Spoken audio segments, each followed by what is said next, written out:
నమస్తే, welcome to NCN news. నా పేరు పుష్ప. బులెటిన్లో ముందుగా హెడ్లైన్స్ చూద్దాం. ఉచిత నైపుణ్య శిక్షణలతో యువతకు ఉపాధి అవకాశాలు. జిల్లా కలెక్టర్ కీర్తి చేకూరి.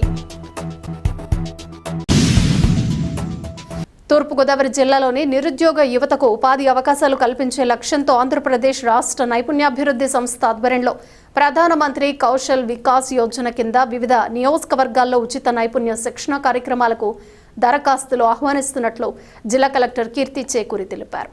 రాజమహేంద్రవరంలోని కలెక్టర్ ఛాంబర్లో నియోజకవర్గ నైపుణ్య శిక్షణ కార్యక్రమం బుక్లెట్ను కలెక్టర్ ఆవిష్కరించారు. ఈ సందర్భంగా కలెక్టర్ కీర్తి చేకూరి మాట్లాడుతూ ప్రభుత్వం యువతకు పరిశ్రమల అవసరాలకు అనుగుణంగా నైపుణ్యాలను అందించి ఉపాధి అవకాశాలను మెరుగుపరచాలనే ఉద్దేశంతో ఈ శిక్షణ కార్యక్రమాలను నిర్వహిస్తోందన్నారు.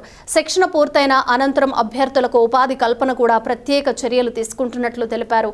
యువత తమ భవిష్యత్తును తీర్చిదిద్దుకునేందుకు ప్రభుత్వం కల్పిస్తున్న ఉచిత నైపుణ్య శిక్షణ అవకాశాలను సద్వినియోగం చేసుకోవాలని కోరారు.